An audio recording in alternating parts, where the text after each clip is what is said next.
This is CBC Here and Now.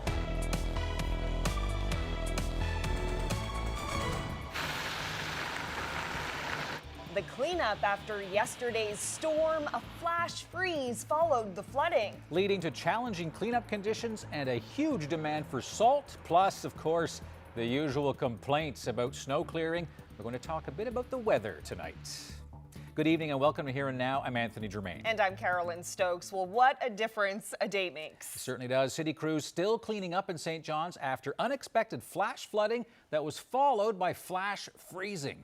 This scene played out repeatedly for most of the day near the waterfront as crews filled their trucks with salt and spread it across city streets. That salt desperately needed after an overnight drop in temperatures saw all of that water from yesterday turn many areas into ice rinks. And we now know why there was so much flooding. Just more than 10 centimeters of snow fell in the city in a span of just a couple of hours yesterday morning, and that was immediately followed by 26 millimeters of heavy rain. So the result, major flooding that saw some people trapped in their cars, while others maneuvered slowly up or down a water-filled street, barely able to move. The mayor says it was an extremely challenging time for city workers, but they are gaining the upper edge. I think our staff did a good job considering the circumstances they were working in, and I certainly like to thank the residents for their patience and as well apologize to those people who got caught up in some of the flooding in some of the streets. It was a difficult situation. Our crews, we put on extra crews to go out and free some of those places up. So things came back to normal fairly quickly, but those crews stayed on last night and continued that work while our other crews continued with the pushback on the streets. So we're getting things back to normal. And yesterday's weather brought back a painful experience for Cabinet Minister Lisa Dempster. Driving home from work, her vehicle stalled out in the middle of a flooded road and the water began rising up to the windshield. Now here she is describing to CBC Radio's Fred Hutton how emergency crews had to rescue her through the window of her car.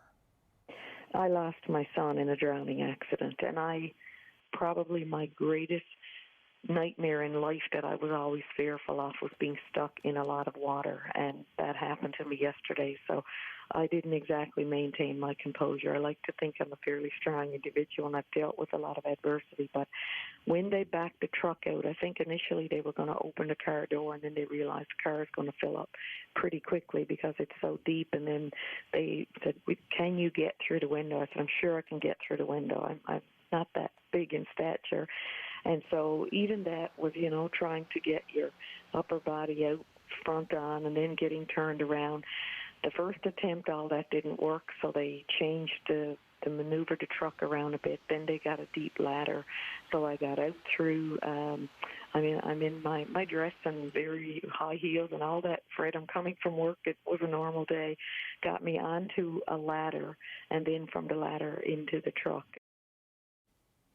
Scary stuff for sure. It's amazing how quickly that can happen, but it does look like over the next couple of days we are looking at that potential for snow again through most of Labrador and even into the island as well. That'll happen through tonight and then continue through the day tomorrow. We could see accumulations close to 10 centimeters in some cases. Otherwise, it is going to be cold for Labrador. Arctic air making its way in and staying put at least through the beginning of next week, but then also some mild temperatures moving in. Some models pointing at temperatures reaching between 10 and 13 degrees for parts of the island into Monday. So definitely looks like a January thaw is on the way. We'll definitely have to keep our eye on that one, but I'll have all those details in your full forecast coming up in a little bit. Anthony? Well, Ashley, all of that weather which you correctly forecast yesterday led to at least one workplace accident investigation here in the city of St. John's. Check this out. This pole was cracked clean off by a city salt truck yesterday evening. The truck was headed down Goodview Street when it fishtailed and slid, knocking out power to the area. There were no injuries, but the driver and nearby residents were told to stay inside while live wires draped across the street. People in the neighborhood say that this is proof steep hills in downtown St. John's need more salt more often. The city plans to investigate. And in other news tonight, provincial measures that aim to stop workplace bullying and violence were announced in St. John's today. The new regulations require all employees in the province to develop harassment prevention plans for all employees. At least one woman who says she was bullied out of a job is welcoming the changes. Here Now's Mark Quinn reports. I've lost a career in the past as an aircraft technician because of harassment in the workplace. Paula Corcoran worked in the aviation industry in central Newfoundland, but she says the male-dominated field she chose was toxic. Sexual harassment, the innuendos, it's comments such as, oh, we all know why you got promoted. Where were you this weekend? After 3 years of abuse, Corcoran was diagnosed with major depression. Received the help that I needed, and after 7 years of recovery, finally returned to work in the field that I currently work in, which is mental health and addictions. New provincial regulations announced today require all employers in this province to develop harassment prevention plans accessible to all employees.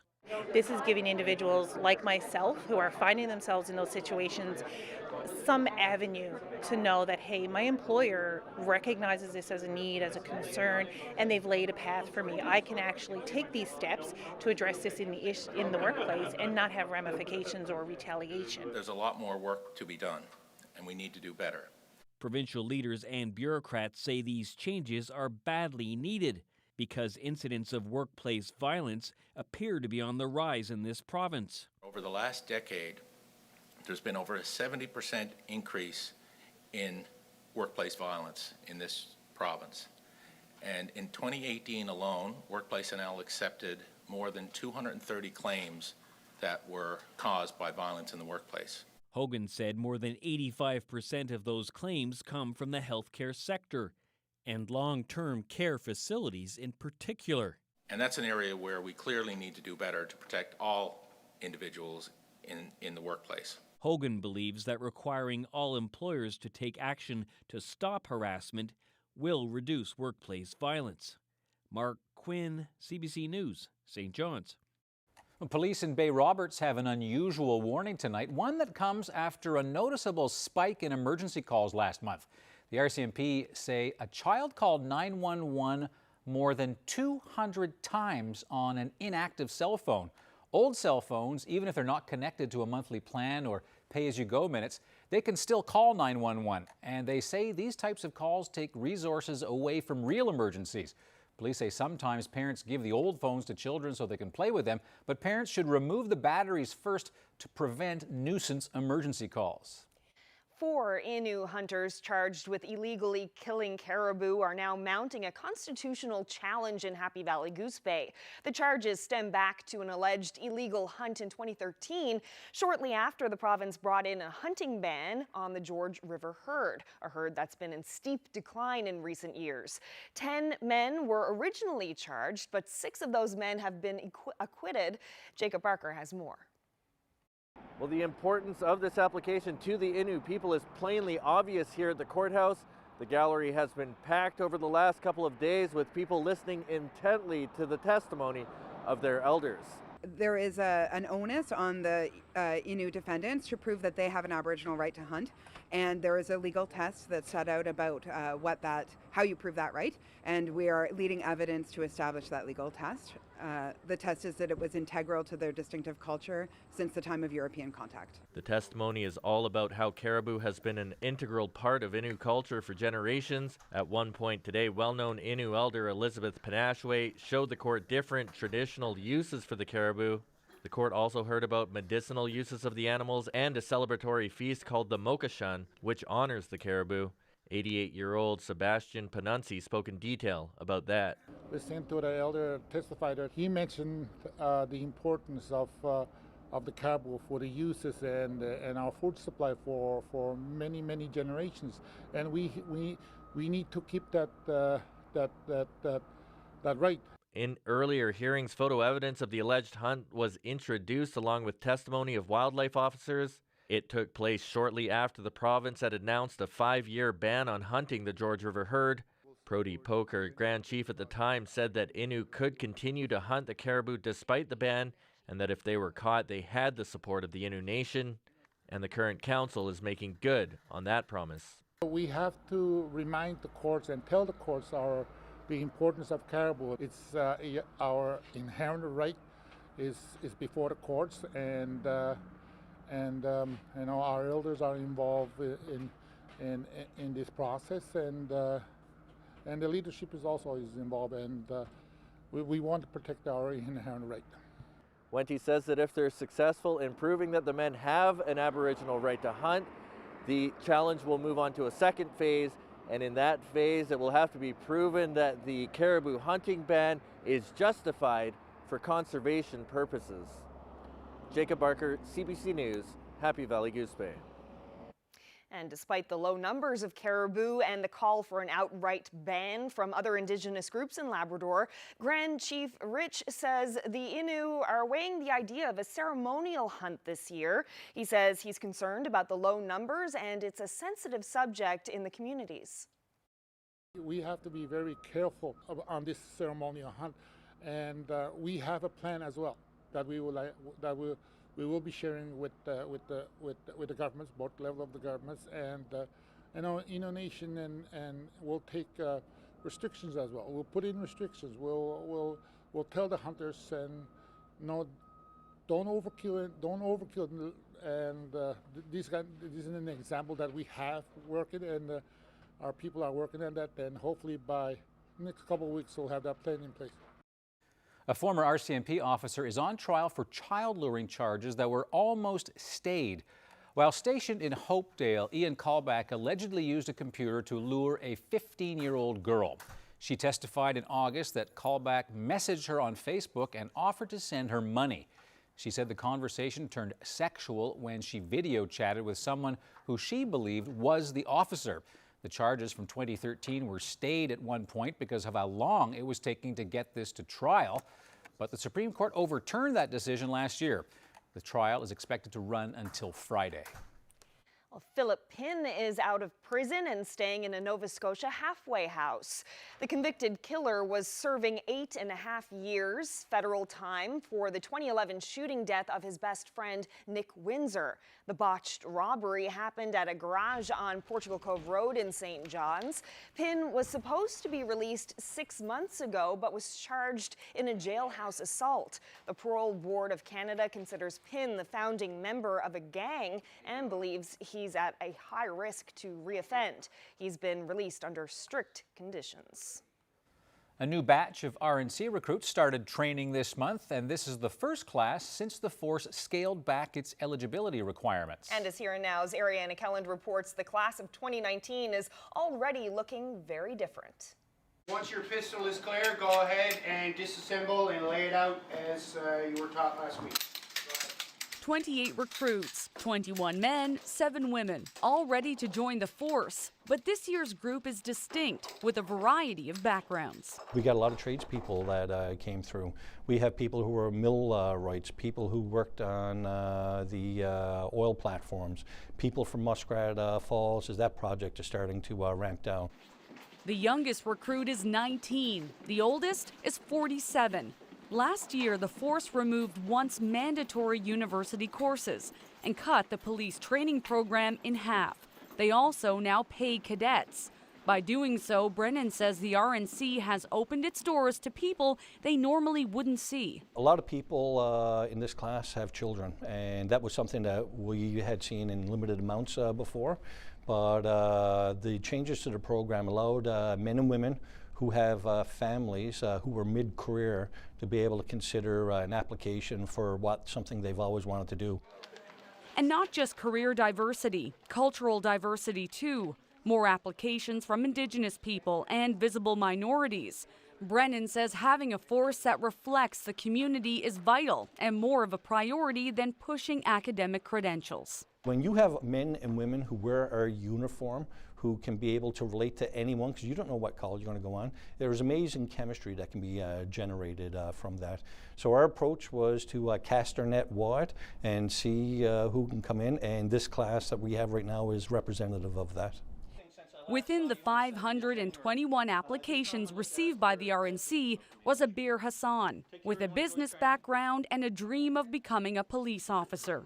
St. John's become much more diverse. So we have people in our class that are from Jamaica, people with a Middle Eastern background, people from all over the world. So there's definitely going to be able to have a lot of connections with the community that the police force may have not really had before. Okay, everybody's disassembled in the correct order. As this class begins training, it's back to casting that wide net. More than 60 RNC employees are now eligible to retire, so another recruitment blitz is already underway.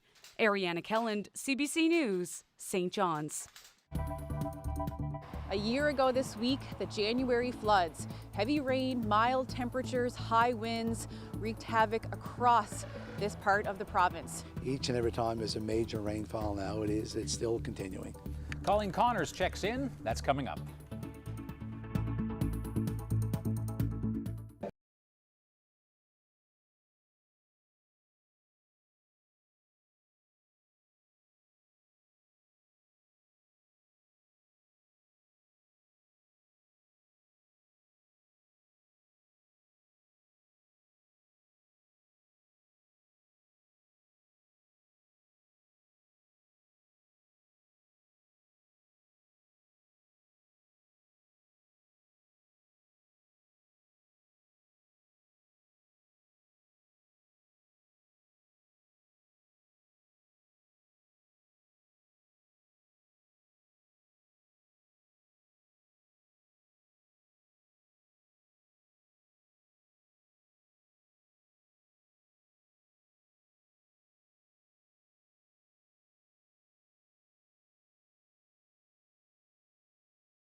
Welcome back.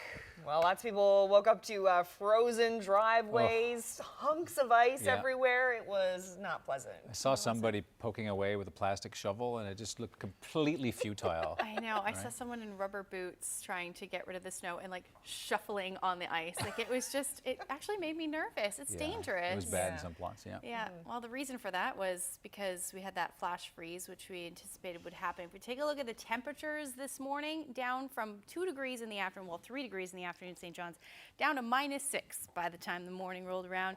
Otherwise, we had temperatures in the minus teens through central, and then on the west coast, around -9, -7 in Stephenville, and up through Labrador. Those temperatures are sitting in the -30s by morning. Now, currently, we're still sitting and hovering around the minus single digits. And then up through Labrador, sitting in the -20s for Happy Valley, Goose Bay, Labrador City warm at -14. These temperatures are actually going to climb as we head towards the morning hours. So here's a look at the current wind chill. Still feeling like the minus teens through parts of central, along the west coast as well. Stephenville feeling more like -13. The winds are going to stay quite strong as we head through the night tonight as well. But if we take a look at the current satellite and radar, we can see a lot of cloud cover up through Labrador. We're seeing some snow as well. And then this system is headed towards the island tonight. And if we take a look along the west coast, we are seeing some snow, and that will continue as we head through the night tonight, looking at the future tracker. So there's that snow moving through. We're going to see it heavy at times, potentially into the morning hours along the south coast. And then the Burin Peninsula and Avalon are the best chance of where we could either see a wet snow or potential showers by the time tomorrow morning rolls around. That's because we're going to see temperatures climb up just a little bit above zero. So with that, I'm thinking more than likely it'll be a wet snow, but I think that'll bring down the accumulations as well. Otherwise, some more snow headed towards the coast of Labrador, and then we start to see things change in behind that as high pressure moves in and that system continues to track further east. So taking a look at your forecast for tonight, I mentioned those temperatures are going to climb. So right now, it's probably the coldest that we're going to see across the island. Temperatures climbing to -1 in Corner Brook by morning, 0 degrees for Port aux Basques, 1 degree for Marystown, and then St. John's going to see -4 by the time tomorrow morning comes around. And then St. Anthony sitting at -3. Again, we're going to see that potential for flurries move through by morning.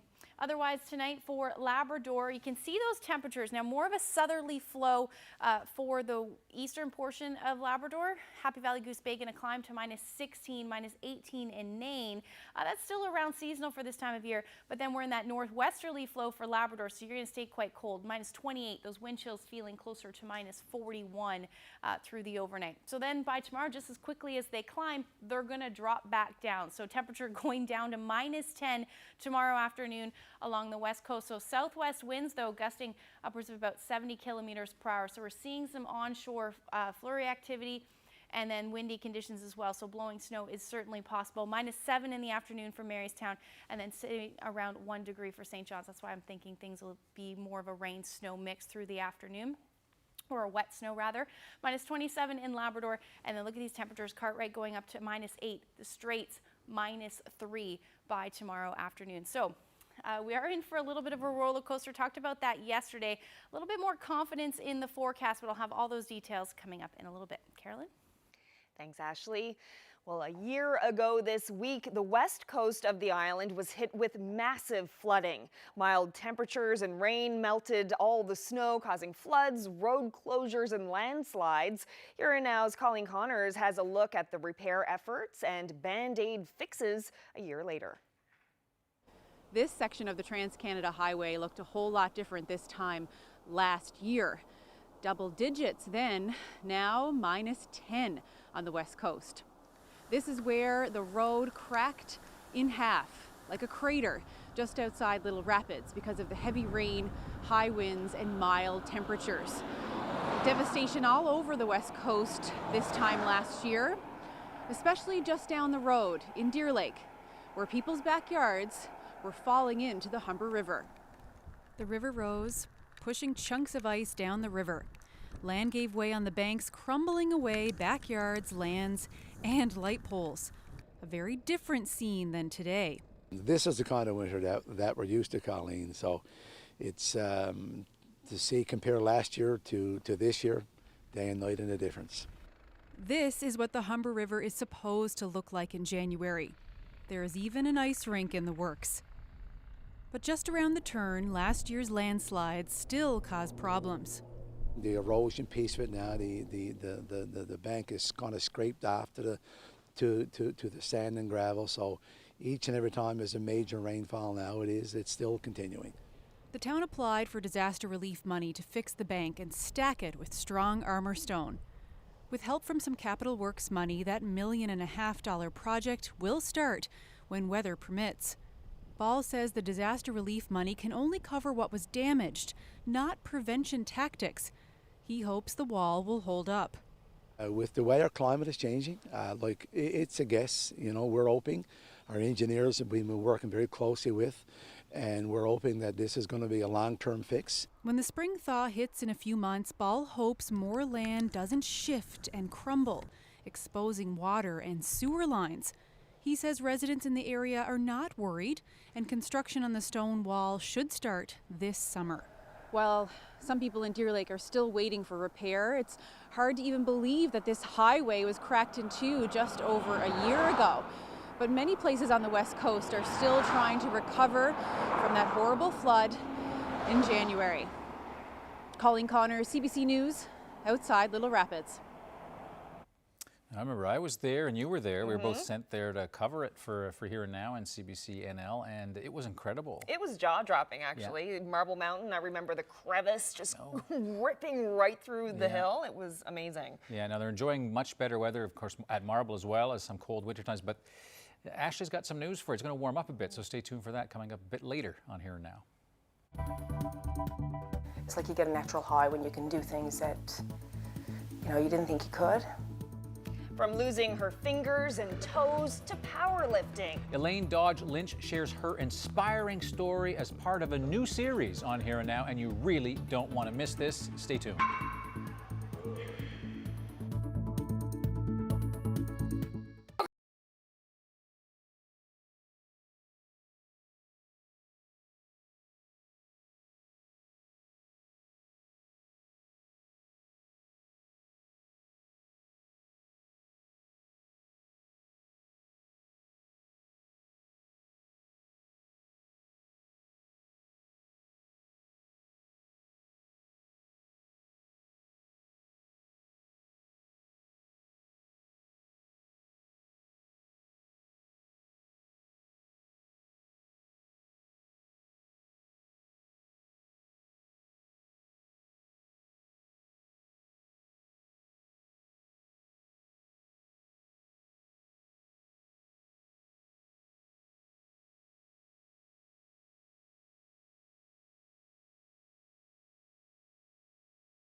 Welcome back. Tonight, Here and Now launches a new series. It's called This Is My Story.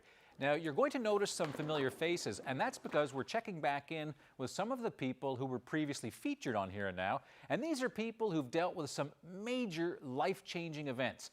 And we start tonight with Elaine Dodge Lynch from Paradise, who lost her fingers and her toes because of an infection. We spoke with her back in 2016. A big shock, waking up not knowing how you got there, where you were, what day it was, who was around you. It was very, very confusing and distressing. And not only understanding that you were really sick, but now this is what's going to happen is that your hands and your feet are affected, and we don't know what's going to happen because it looks like they may have to be amputated, or at least partially. And so now we're checking back with Elaine Dodge Lynch to see her recovery and how she's overcome those life-changing obstacles I mentioned. I had to go into emergency surgery. Clergy was called, my husband had to sign the forms. I was on life support for about a week. I had complete kidney failure, I was on dialysis. And every now and then, someone might say, gee, what happened? My name's Elaine, and almost 4 years ago, I became a quadruple amputee, and this is my story.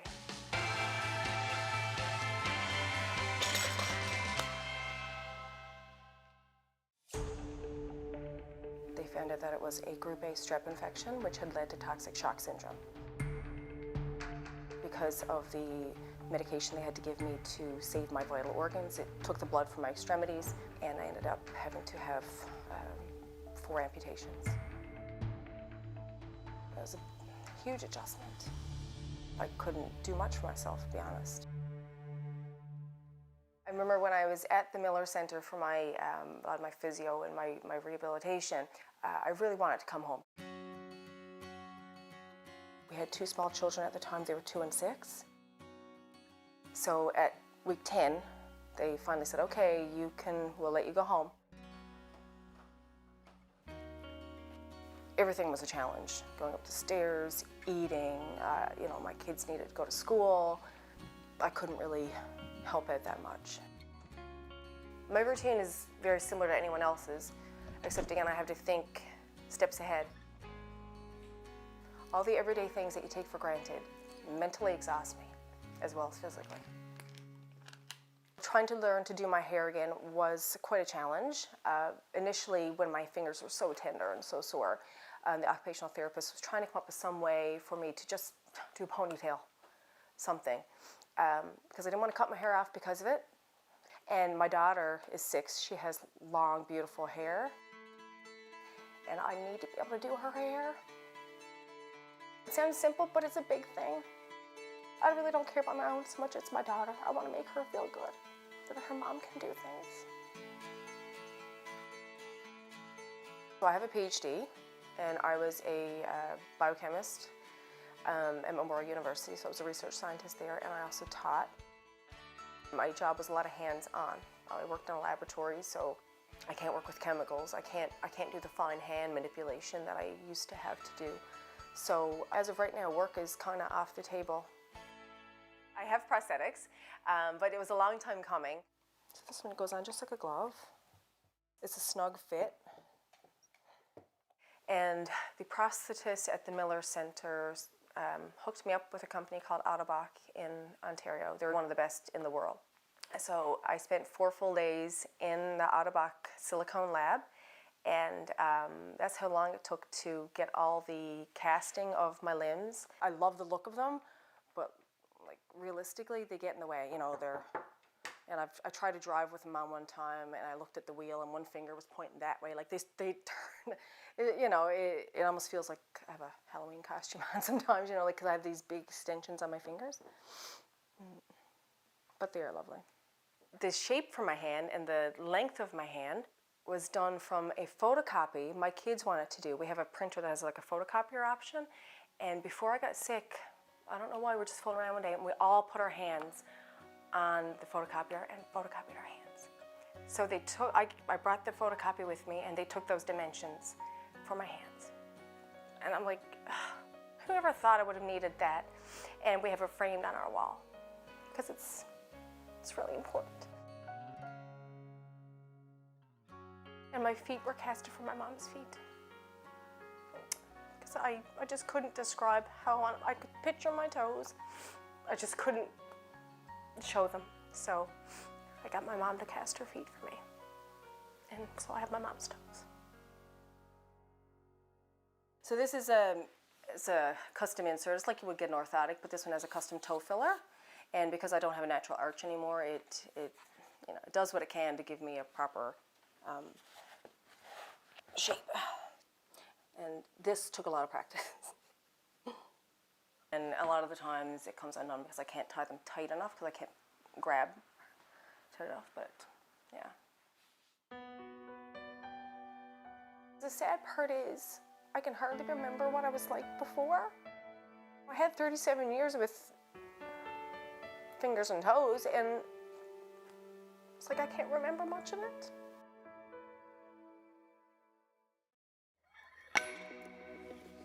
So the equipment we used today was a dip belt with some TRX straps, and so it enabled us to take my hands out of the equation so that I can lift without having to use my hands.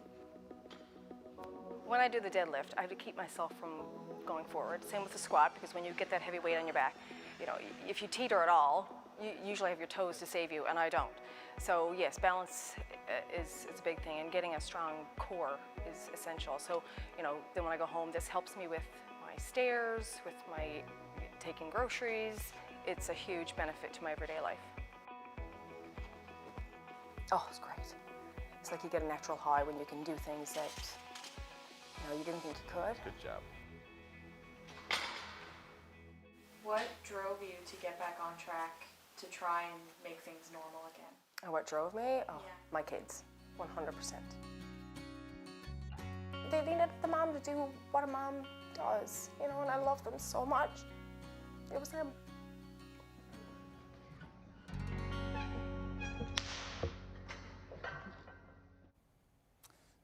Great story. Oh wow, so powerful. That Yep. part about scanning her hand. Yeah, and just- her mother casting her feet. Yeah, just amazing. Yeah. So stay tuned. Yeah, because the next segment of This Is My Story will air in a couple of weeks, featuring another incredible individual.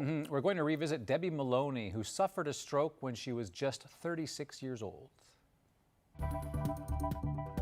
It has been constant for at least 169 years. Complaining since St. John's looked like this. But just what have we been droning on about? Find out after the break.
In the aftermath of any storm in St. John's, you can always count on two things happening: the cleanup and then complaints about the cleanup.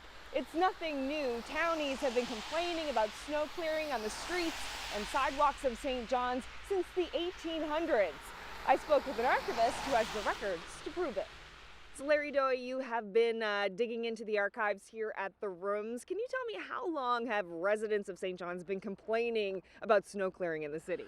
Well, it's been well documented for at least 169 years. I can go back to diary accounts, newspaper accounts, where the citizens of St. John's have just not been happy with their access to the street or their access to their sidewalk, and it has been constant. I guess the complaints maybe took different forms back then? Of course, so people had different modes of transportation. So 169 years ago, it was always with the horse and the sleigh. And the big complaint in those days was that just like now, the cars are, pedestrians are forced out on the streets and the cars are honking or whatever.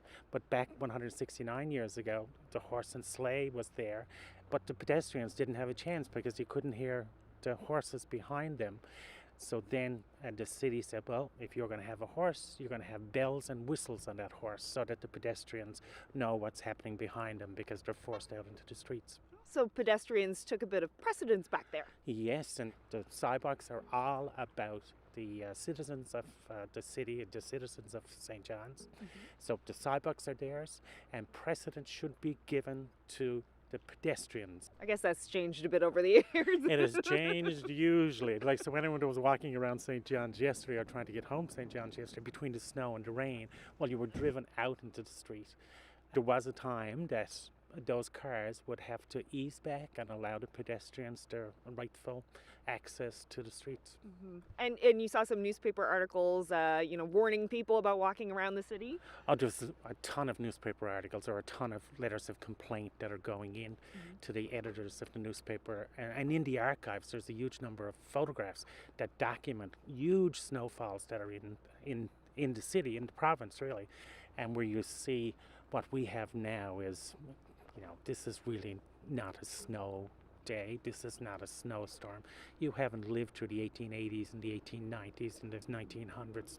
That's when you really see snow, and that's well documented in the photographs. Yeah, the snowbanks are huge. The snowbanks are huge. They're more like tunnels. Like, we've got photographs of women are actually standing on the roofs of the homes on Mary Meeting Road. These are 2- and 3-story buildings. Why do you think complaining about snow clearing is such an old sport in St. John's? And that's exactly what it is. It's a sport. It's therapeutic. I think people, if they're sitting about, I think we're one of the few provinces in this country where we've actually dedicated books, the book Rain, Drizzle and Fog, for instance. It's all about the weather. We sit back and, for therapy, we just say, isn't this horrible? We should do something about this. But they did, back in the 1880s, neighborhoods would get together. People would collectively look out to their windows and they'd say, yeah, there's a lot of snow down. We should get out and we should do some shoveling. So rather than this therapy of complaint, maybe what we should do is knock at a neighbor's door and say, might be an evening to go out and shovel together. Mm-hmm. Misery loves company. Misery loves company, that's right. Fantastic pictures. Yeah, amazing to see all of that snow. It makes you feel kind of grateful for what we have down right now. No gas-pulled snow blowers to help you deal with it either. It's fantastic. So there you go, complaining, a tradition of over 100 years. All right, other story now. If you've ever lost your cell phone, you know the feeling, all that information, contacts, pictures, music, gone.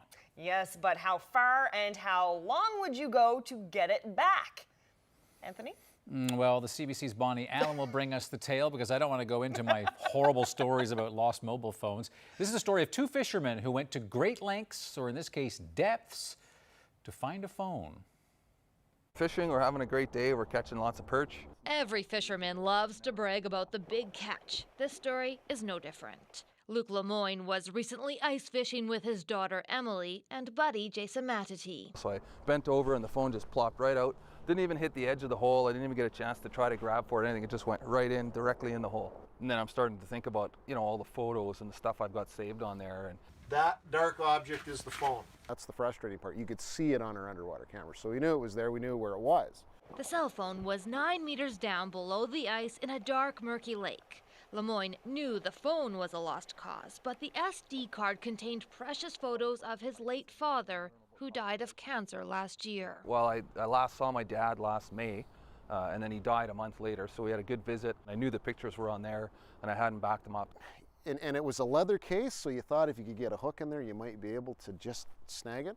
But all we did is we kept stirring up mud and silt, and kind of every attempt we were almost burying the phone. The friends went home to make a rescue plan. 2 days later, they returned with 25 meters of plumbing pipe and 2 giant ladles. Kind of like chopsticks, so you can kind of work one against the other. Well, we were definitely 1 part MacGyver, 1 part red-green, because we had a lot of duct tape involved as well. We were fishing for a phone. Any kind of fishing is fun, right? A bad day fishing is better than a good day at work. Yeah, we never actually fished all day. It took 6 hours and several failed attempts. Finally, they pulled the cell phone 9 meters up to the surface.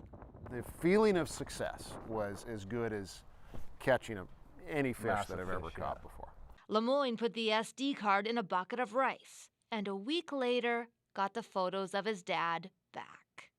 It was pretty awesome. First thing I did is I backed it up. Always back your stuff up.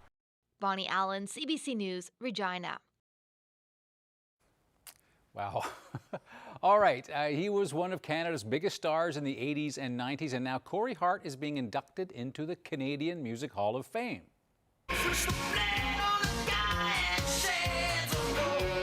Now, that'll be in your head all night. The Montreal rocker toured the world with his hits such as Sunglasses at Night, Never Surrender, and Everything in My Heart. He sold more than 16 million albums, making him one of Canada's most successful singer-songwriters. He's also the first guy to actually win a Juno for a music video. A star since he was 20, he's recorded Paul Anka, Eric Clapton, and has written hits for many artists, including Celine Dion.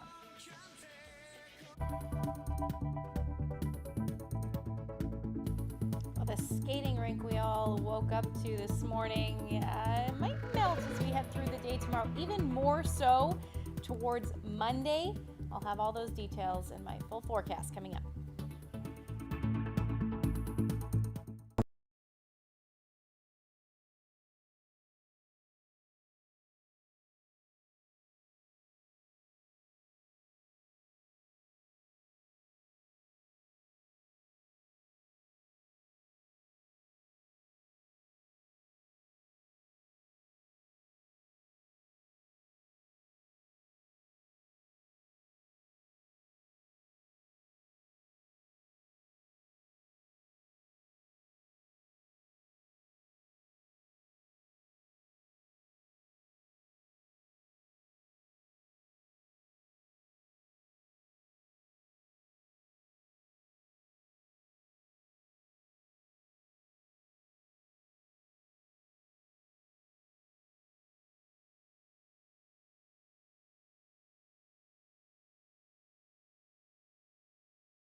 This weather update is brought to you by Beltone. helping the world hear better.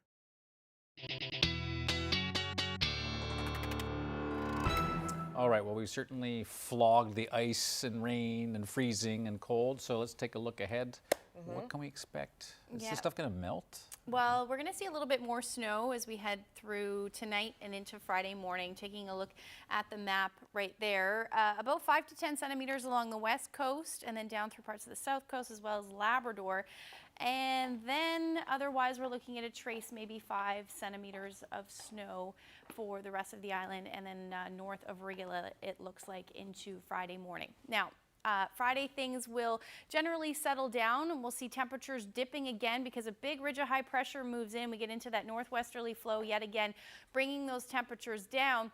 We could see some lingering flurry activity along the west coast, otherwise just a mix of sun and cloud through the day on Friday. But into Saturday, we start to see a little bit more cloud cover move through, and then more snow overnight and into the early morning hours on Saturday through most of the island and up through Labrador as well. So here's a look at those temperatures. I mentioned cooler, so minus 22 for Lab City, same for Happy Valley, Goose Bay, and then along the coast sitting around the minus 20 degree mark.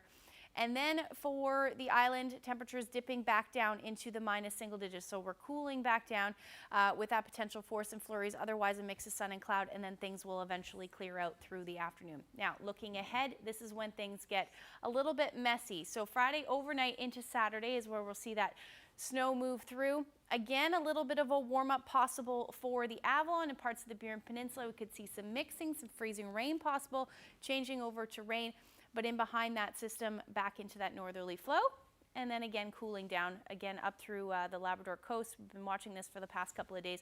Looks like we could see some blowing snow and heavier precipitation with that system. Now in behind that on Sunday, looks like a lovely day, except along the west coast we could see some onshore flurries yet again, and then Sunday night, that's when things get really messy. This system's actually going to move in from Ontario, cause quite a fuss over there as well, head towards the maritime provinces before it makes its way into Newfoundland. And again, it looks like a little bit of a mess. So snow to start, then a significant warm up. Take a look at this.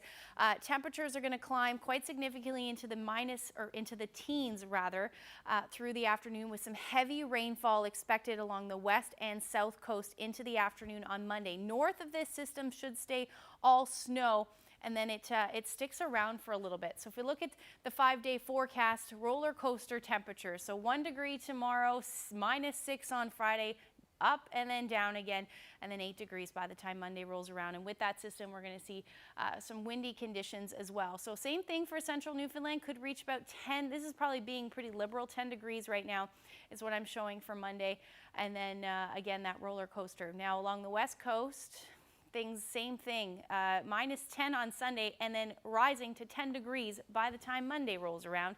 And then up through Labrador, we're going to see cold temperatures right throughout into the minus 20s, that potential for some snow on Sunday, and then western Labrador looking at temperatures in the minus 20s. Overnight temperatures dipping to the minus 30, so Arctic air very much in place in Labrador, and it's going to stick around right through the end of the week. So that's a look at your forecast. I'll have your weather photo when I come back. Carolyn? Thanks, Ashley. British Prime Minister Theresa May has narrowly survived a confidence vote in the British Parliament. It's just the latest drama in the ongoing Brexit saga. The House has put its confidence in this government. I stand ready to work with any member of this House to deliver on Brexit and ensure that this House retains the confidence of the British people. The House of Commons voted 325 to 306 to reject an opposition motion of no confidence. The vote comes just 1 day after the British Parliament rejected her Brexit deal. Attention now turns to whether May has a plan B for Brexit. Britain is due to leave the EU on March 29th.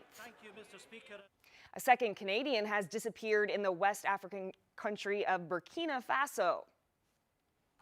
We are in touch with the authorities in Burkina Faso, and the authorities there and the relevant Canadian agencies are very much engaged in this difficult situation. It's believed several gunmen grabbed the Canadian at a mining site in the north of the country. The Vancouver-based exploration company Progress Minerals is not commenting today. Just last month, a 34-year-old woman from Quebec went missing, along with her Italian companion. Burkina Faso has declared a state of emergency in several provinces because of attacks by Islamist militants. Well, Ottawa is working on modernizing the RCMP and its culture by bringing in a 13-member Civilian Management Advisory Board. More civilian oversight of the force was among the recommendations made in 2 reports studying RCMP workplace harassment issues. The new board will advise on managing the force's harassment policy, but will not administer that policy. The public safety minister was asked about the danger of politicizing the force by naming civilian advisors. We are alert to that challenge and will ensure the people involved are in no way conflicted or carry any kind of political axe to grind. That would be counterproductive and set the force back. Civilian oversight is intended to address concerns that the RCMP on its own has been unable to change its ways. The force has been inundated with complaints of bullying, intimidation, and sexual harassment in recent years. The estimated cost of covering those claims has soared, and the RCMP's own independent committee investigating complaints says it is drowning in a backlog of cases. Here's your weather photo for today. Sun setting on another beautiful winter afternoon. Did that boat just shoot out of the pond and go too far, or is that just the winter storage area? I'm going to assume that's a winter storage area, but I'm assuming they're dreaming of warmer temperatures. Don't worry, it's thawing.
Well, if you're a fan of The Loop, you're going to love this. Check this out. Yeah, amazing. Manitoba, have a look at this. This is Octopus Lake. Sean Frey started shoveling out this maze in November. He says he had no real plan for what it would look like. He and his friends just kept building and adding to it. Some 40 hours later, this is the result. That is absolutely fantastic. Of course, in Manitoba, you can do that without having to worry about it thawing. Right? That'll be there till July, right, Ashley? That's gorgeous. You got that right. Yep. That looks like Beautiful fun. shot. Well, another place that hasn't thawed in a while. Any idea where that is? No? Skinny trees. Okay. Valley Goose Bay, yeah. Lovely. Gorgeous sky. Yeah, those cotton candy skies are always the best. Thank you so much for sending that photo in. If you have any weather photos that you'd like to share with us, send them to nlphotos@cbc.ca. Beautiful shot. Okay, so I gather we're going to be back here tomorrow. We will. Absolutely. Yep, Checking. hopefully. I will be here. You guys going to be here? I'll be here. Hopefully you will be here with us as well. We'll see you then. Good night. Good night. No.